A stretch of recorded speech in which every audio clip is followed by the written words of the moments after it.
কিছু বুদ্ধি এবং কৌশল জানা থাকলে আমরা সংসারের কাজগুলিকে একটু হলে সহজ করে নিতে এবং পারি, সময়ের মধ্যেও করে নিতে পারি এবং নিজের জন্য অনেকটা সময় বাঁচিয়ে নিতে পারি।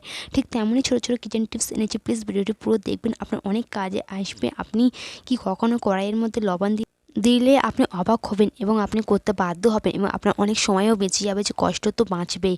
তো নেক্সট প্রথমে দেখুন, আজকের প্রথম টিপস হচ্ছে, দেখুন আমরা যখন পোড়া পাতিলা যখন পুড়ে যায়, তো এটা মাজতে যে কতটা সময় লাগে বলুন তো।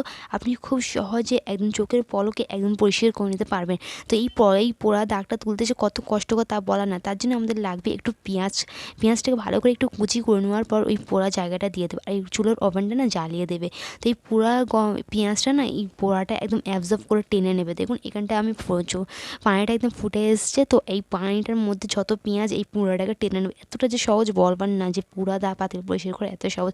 তো এখানে দেখুন পেঁয়াজটা কেমন কালচে হয়ে গেছে। এবারে আমি এটাকে জাস্ট মেজে ঘষে পরিষ্কার করে আপনাদের সামনে দেখাচ্ছি।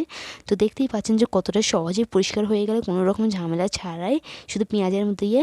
তো দেখতেই পাচ্ছি এখানে একটা তাসা নিয়েছি, আর তাসাটা খুব সহজেই আপনি পরিষ্কার করে নিতে পারবেন। তার জন্য আমাদের লাগবে পুরোনো মেডিসিন। এই মেডিসিনগুলো আমরা পড়ে থাকি না, ওগুলো ফেলে না দিয়ে এইভাবে ক্লিনিংয়ের কাজে ব্যবহার করতে পারে, আপনার অনেক সময় এবং কষ্ট দুটোই বাঁচবে। তো প্রথমে মেডিসিনটা একটি হাতুড়ির সাহায্যে ভালো করে গুঁড়ো করে নেবেন। আমি এখানে গুঁড়ো করে নিয়েছি, আর সেই সাথে কিন্তু কোনো রকমের আমি ডিটারজেন্ট পাউডার নিয়ে নিই বা কোনো রকমের ডিশওয়াশার নিয়ে নিই।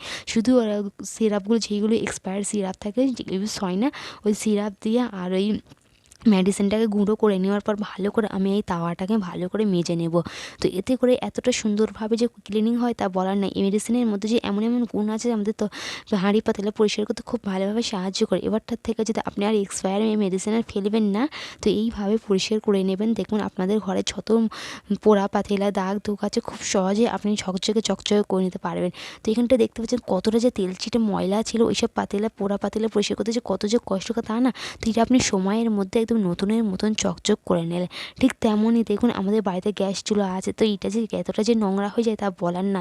তো এর শাইনটা একদম নতুনের মতন থাকে না। তো তার জন্য আমি এখানে নিয়েছি শ্যাম্পু শাইন আনতে খুব ভালোভাবে কাজ কর, আর দিয়ে দিয়েছি ডিশ ওয়াশার জেল। তো এইটা দিয়ে ভালো করে এই চুলোটাকে ভালো করে আমি ধুয়ে নেবো, পরিষ্কার করে ধুয়ে নিতে হবে। তো এইভাবে যদি করেন, তো শ্যাম্পুর মধ্যে শাইনিং আনবে এবং ভিম জেল একদম ময়লা তেলচিটা একদম টেনে একদম অ্যাবজর্ব করে বার করে নেবে। যদি একটু আপনি সময় একটু যদি এইভাবে করেন না, দেখবেন এতটা যে সুন্দর হবে আপনার গ্যাসের চুলাটা যে পরিষ্কার হয়ে যাবে তা বলার না। আপনাদের সামনে দেখতে পাচ্ছেন যে কতটা সুন্দরভাবে পরিষ্কার হয়ে গেলো, গ্যাসের চুলাটা একদম নতুনের মতন চকচক করছে।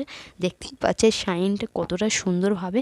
আশা করি টিপসটি ভালো লেগেছে। প্লিজ ভিডিওটি পুরো দেখবেন, একটুও স্কিপ করবেন না। অনেক কিছু নতুন নতুন টিপস আছে যা আপনার কাজকে অনেক সহজ করে নেবে। চলে যাচ্ছে পরবর্তী টিপসে। দেখুন এখন তো শীতের সময়, তাই না? এই মোজাতে জড়ো হয়েই রয়েছে। তো এই মোজাগুলো জড়ো হয়ে রয়েছে, তো আমরা কীভাবে গুছিয়ে নিলে যে অর্গানাইজ হলে ভালো থাকবে এবং একটা খুঁজলে তো আরেকটা খুঁজতে হবে না। এইভাবে মোজাটাকে নেবেন, এইভাবে প্লাস করে নেওয়ার পর দেখতেই পাচ্ছেন কতটা সহজে আড়াআড়ি করে নেওয়ার পর ভাগ করে টেনে মুড়ে নেবে। এটা আমার বলার চেয়ে বিষয়টা আপনি দেখে বুঝতে পারছেন যে কীভাবে আপনি মোজাটাকে ভাঁজ করবেন। একটা যদি আপনি নেন, তা অপরটা অবশ্যই খুঁজে পাবেন। একদম সিম্পল টিপস। একদম এইভাবে যদি মোজাটাকে যদি গুছিয়ে রাখেন, তো একদম হাতের কাছে সবসময় পেয়ে যাবে যখন প্রয়োজন মনে হবে।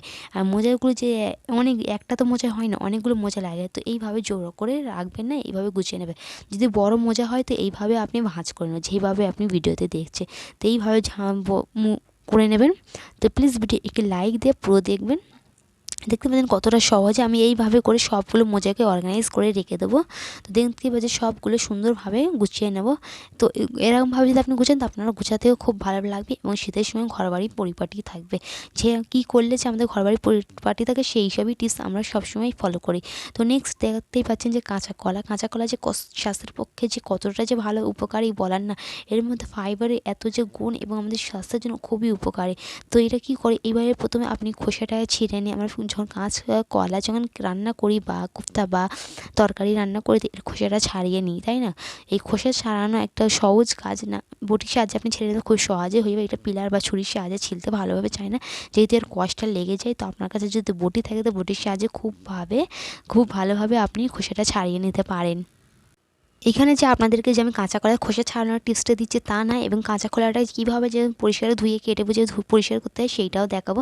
তো আপনি আপনার পছন্দ অনুযায়ী কাঁচা কলাটাকে কেটে নেবেন। তো এখানে আমি আমার কেটে নিয়েছি। এটা ধোয়ার আগে অবশ্যই হলুদ দিয়ে এইভাবে মাখিয়ে রাখবেন।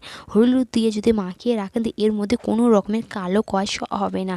তো কী হয়, কাঁচা কলার কাটতে সঙ্গে সঙ্গে কী হয়, কালচে পড়ে যায় এবং তরকারিটাও কালচে কালচে মনে হয়। তো এটা আপনার যেইভাবে কাটার সঙ্গে সঙ্গে তারপর আপনি হলুদ দিয়ে ভালো করে এইভাবে লুগড়ে রাখবে, রেখে দেবে, খানিকক্ষণ রেখে দেবেন। এতে করে হলুদটা পুরো ভেতরে চলে যাবে। এটাতে কোনো রকমের কালো কালচে কষ হতে হবে না। এবং ধুয়ে যখন রান্না করবার সময় ভালো করে পরিষ্কার করে ধুয়ে নেবেন। তো এইভাবে যদি আপনি রান্না করেন এর স্বাদও ভালোই থাকবে এবং তরকারি কোনো রকমের কালো হবে না। এই কালচের জন্য অনেকেই খেতে চায় না, কিন্তু এটা স্বাদেও অপূর্ব। চলে যাচ্ছি পরবর্তী টিপসে, এটাও আপনার অনেক কাজে আসবে। তো দেখুন এখানে আমি কড়াইয়ের উপরে কিছুটা আমি লবণ দিয়ে দিলাম। তো এই কড়াইয়ের উপর লবণটা দেওয়ার কারণটা হচ্ছে, প্রথমে আপনি কড়াইটাকে ভিজিয়ে নেবে, হাত দিয়ে আমি অ্যাবজর্ব করে ভিজিয়ে নেওয়ার পর হলুদটা এই লবণটা ভালো করে মিক্স করে কড়াইতে লাগিয়ে দেবেন। তো এইভাবে কী হয়, আমাদের কড়া বা হাঁড়ি পাতিলা যে কোনো জিনিস তো রান্না করতে গেলে কী হয়, এতটা যে কালচে হয়ে যায় এবং ওই কালচেটা আমরা মাজতে গেলে না অনেকটা সময় চলে যায়। তো আপনি খুব সহজেই পরিষ্কার করে নিতে পারবেন। তো এইভাবে যদি লবণটা যদি ভালো করে যদি কড়াইতে যদি লাগিয়ে নেয়, তারপরে যদি কড়াইয়ে রান্না করেন না, আমি এখানে রান্না করেও দেখাবো। তো চুলাটা জ্বালিয়ে নিই প্রথমে। এইভাবে যদি আপনি রান্না করেন, কড়াইতে কোনো রকমের আগুনে কোনো রকমের কালচে লালচে দাগ পড়বেই না। তো যদিও কিছু হয় তো আপনার কড়াটা সবসময় চাকচিক্য নতুন হয়ে থাকবে। তো এইভাবে যদি টিপস অ্যাপ্লাই করে রাখেন, কড়া একদম সুন্দর ঝকঝকে চকচকে থাকবে। তো এইভাবে যদি আপনি চুলাটা জ্বালান না, কী হবে, আপনার যত আগুনটা আপনার লবণটা জ্বলবে, কড়ার পাতিটা পেছনটা জ্বলবে না।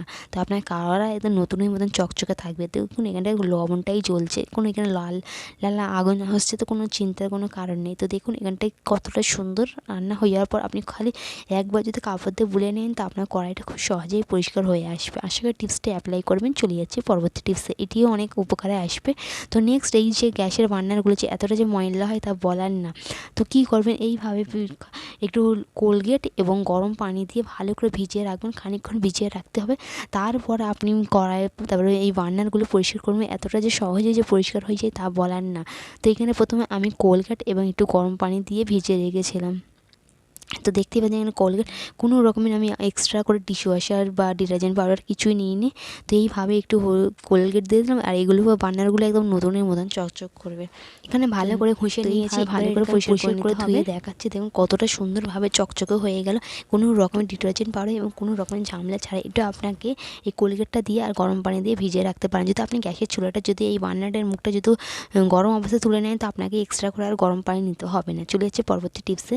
তো দেখুন আমরা যখন এইভাবে যখন কোনো এয়ার টাইট কন্টেনার থাকে না, তো যখন ঢাকনা মুড়ি, তো কী হয়, ভেতরের হাওয়া ঢুকে ভেতরে যা জিনিস থাকে সেটা দলা পোকে একদম গুটলে হয়ে যায়।